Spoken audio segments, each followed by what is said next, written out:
Assalamu alaikum wa rahmatullahi wa barakatuh.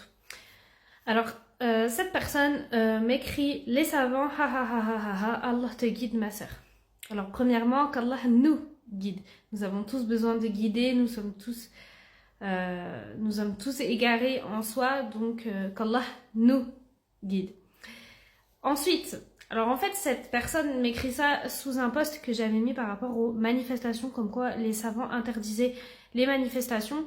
Donc voilà, on n'avait pas à faire des manifestations. Bien sûr, il se base sur le Coran et la Sunna pour interdire quelque chose, bien entendu. Et cette personne, voilà, me dit ha ha ha, les savants, en gros, je m'en fiche, j'ai pas envie d'écouter les savants, je préfère, astaghfirullah, je préfère faire mes manifestations quand bien même les savants nous l'interdisent. Donc, comment une personne qui n'a aucune science, subhanallah, qui n'a aucune science peut se permettre de renier l'avis des savants?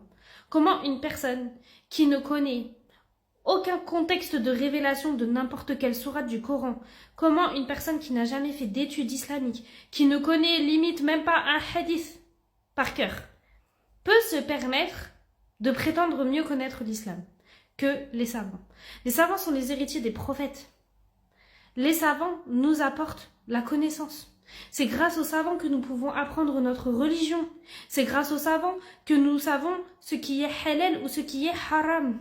Car ils nous donnent des avis de fiqh, des avis de jurisprudence. C'est grâce à eux que les lois se font, entre guillemets, car ils se basent, eux, sur le Coran et la Sunna qu'ils ont étudié toute leur vie pour émettre des fatwas. Comment une personne qui n'a aucune science, subhanallah, qui ne connaît rien du Coran, qui ne connaît rien de la Sunna, peut se permettre de donner ses propres fatwas? Astaghfirullah, qu'Allah nous guide et nous pardonne.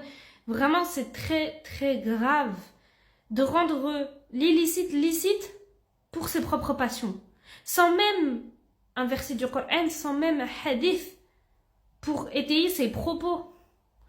Elle ne se base sur rien pour rendre quelque chose qui est haram, halal. Et là-dessus, vous rendrez des comptes à Allah subhanahu wa ta'ala pour faire ce genre de choses. Déjà, vous critiquez les savants. Astaghfirullah, astaghfirullah. Ils ont un rang élevé auprès d'Allah. Ils ne sont pas infaillibles. Ils peuvent se tromper. Ce sont des êtres humains, ce ne sont même pas des prophètes. Mais ce sont les héritiers des prophètes. Nous avons Allah, nous avons les anges, nous avons les prophètes et nous avons les héritiers des prophètes, donc les savants. Nous devons apprendre des savants. Si nous n'avons pas les savants, la religion part à volo. La religion fait n'importe quoi. Chacun ferait ce qu'il veut. Halal, haram. Il n'y aurait aucune règle, en fait. Astaghfirullah, c'est très grave. Et du coup, ce serait l'anarchie dans notre religion. Déjà que même avec les savants, subhanallah, il y a énormément de sectes, il y a énormément d'égarés, il y a énormément de personnes qui font n'importe quoi avec la religion et qui rendent le haram halal et le halal haram. Alors imaginez seulement s'il n'y avait aucun savant. Astaghfirullah.